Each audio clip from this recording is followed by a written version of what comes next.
Thank you for taking time out to listen to the overview of the OIP process for the 2015-2016 school year.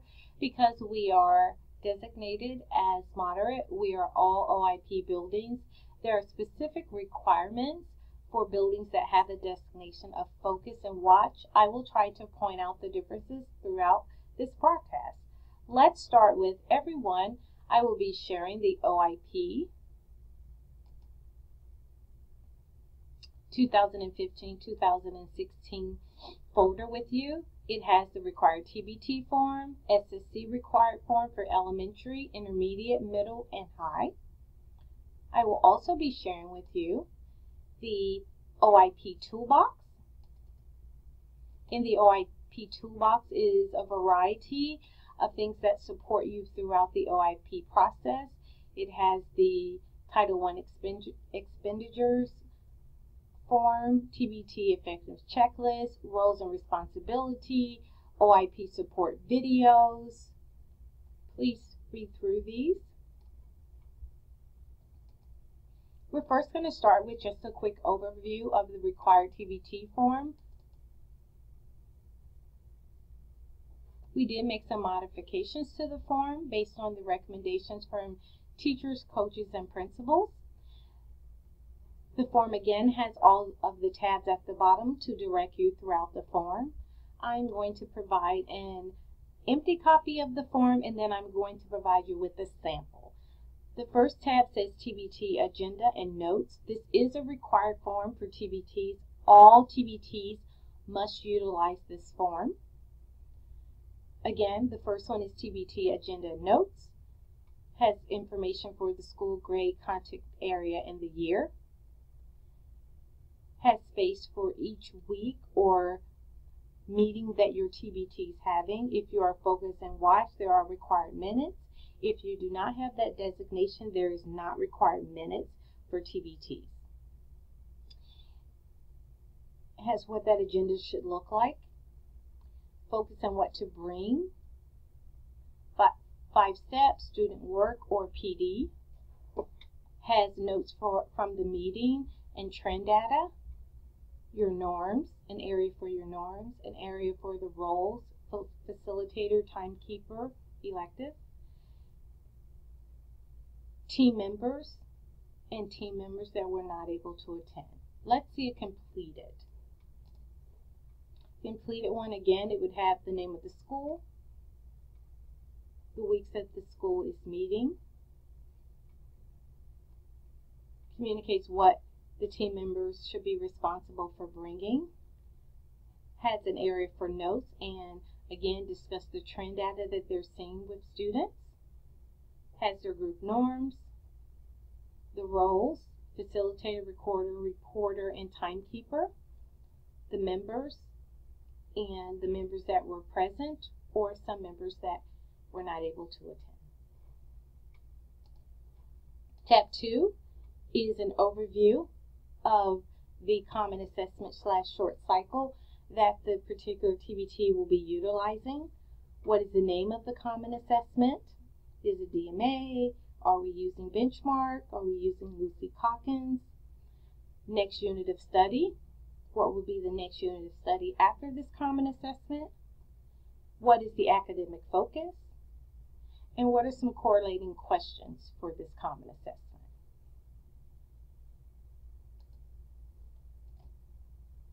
This is an example of a completed overview. This particular school was using the DMA for their common assessment.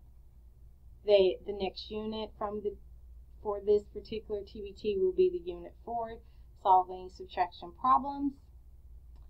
What is the academic focus? Removal with result unknown. And what was the correlating question? They had a word problem that was a correlating question. So again, you have a common assessment or short cycle assessment. You're just communicating what that common assessment short cycle is. There are several areas so that you will have, multiple common short cycle assessments. So you can also make a copy to add on more sections for your common short cycle. Now that we know and we have our common assessment, we've given it to students, we need to analyze the data. So the way that we analyze the data is that we look at the student work and we determine what were the student's strengths, looking at maybe 3 of the strengths, coming to a consensus as a TBT on what those strengths are. Also looking at what obstacles, 3 obstacles that students have, coming to a consensus of what those obstacles are.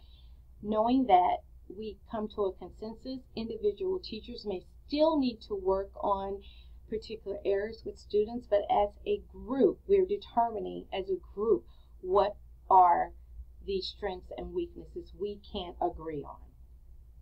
After we do that,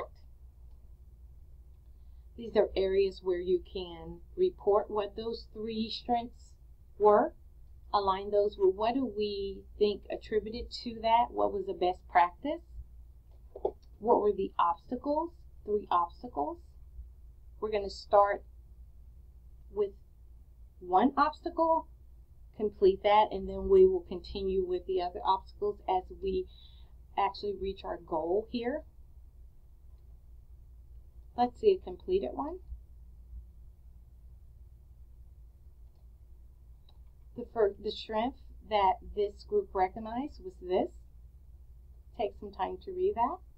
The obstacle was this. After you determine what your obstacle is, that actually turns into your learning target. So this will be what we will be focusing on, intervening with students in different cohorts.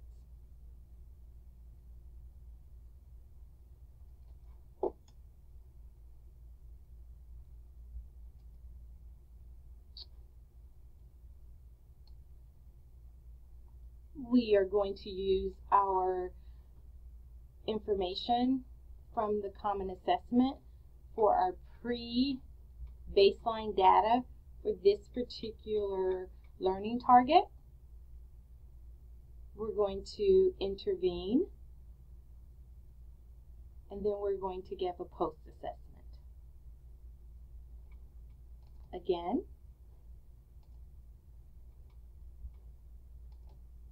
step 2 is looking at the baseline data from that common assessment where we identified 3 learning targets, but listed 1 that we're going to focus on. Using that baseline data from that first learning target, it's our pre-baseline data. As we intervene with students, we are going to put our pre and then our post.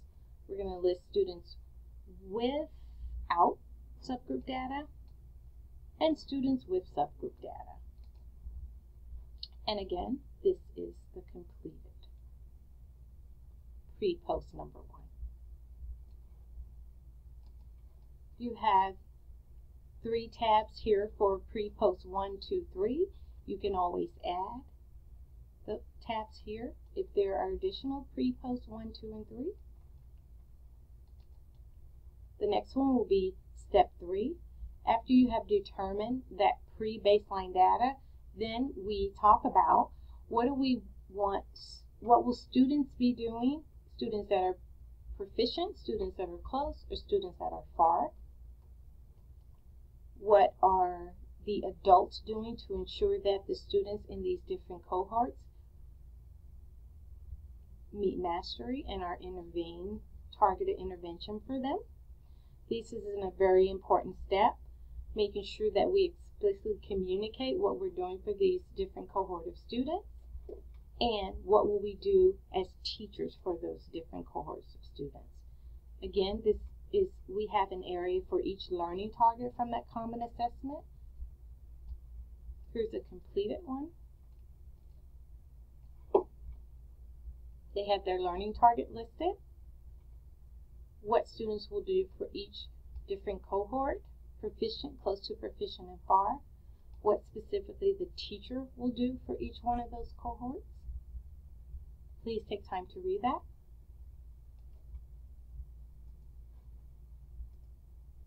After we have determined how we're going to intervene with students, Then we need to determine how are we going to assess the student's learning for that particular target. So we have an area for each target for students that are proficient, close to, and far away.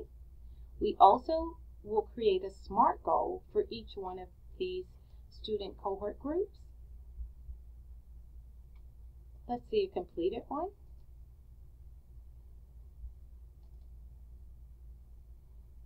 We have how each cohort of students will be assessed. Also the SMART goal.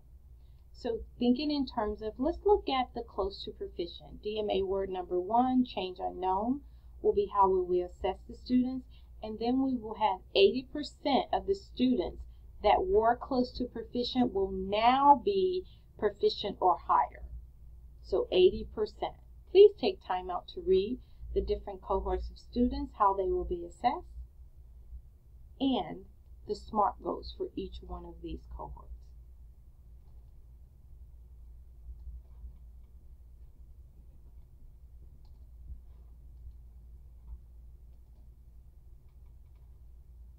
Just additional space for Learning Target 3 or maybe Learning Target 4 if needed.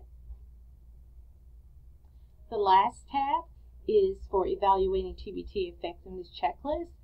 This, if you are new to the OIP process, the recommendation is that you complete this effective checklist after each meeting. If you have been in the OIP process 2 or more years, the recommendation is that you complete this monthly or once a semester. It is your determination.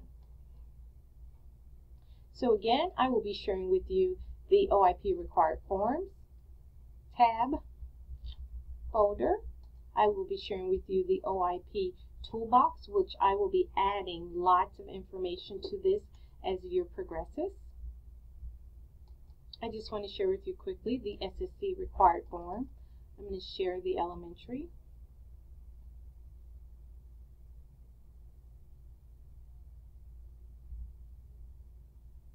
This form looks basically the same for elementary, middle, and intermediate. Has your school date, members present, the roles. The agenda should basically look like, what do we see trends in data and literacy? What do we see our trends in math? What are our trends with our particular subgroup? What are some best practices that we can identify? What are our professional development needs? And what are the general recommendations? Each grade level should answer these questions prior to the meeting. This should already be populated. BLT and SSC members should have an opportunity to read this prior to the meeting so that the meeting can really focus on the trends, professional development need, and communication that we're going to have to the staff. The questions are, what are the characteristics of students that are proficient in literacy or math? What interventions, progress monitoring is being provided to students that are not proficient in literacy or in math? What is the evidence of gap closure with identified groups in literacy? What is the evidence of successful adult implementation in literacy or in math? And there is an area for each grade level and in literacy and math.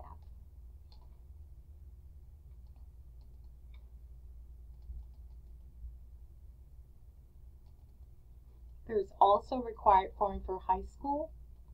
High school form has some slight differences. Again, the agenda looks basically the same.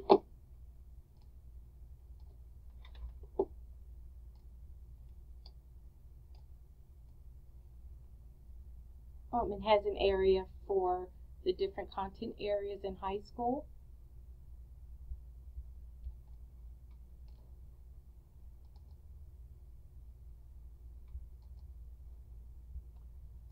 Lastly, I just would like to share with you the OIP reporting dates.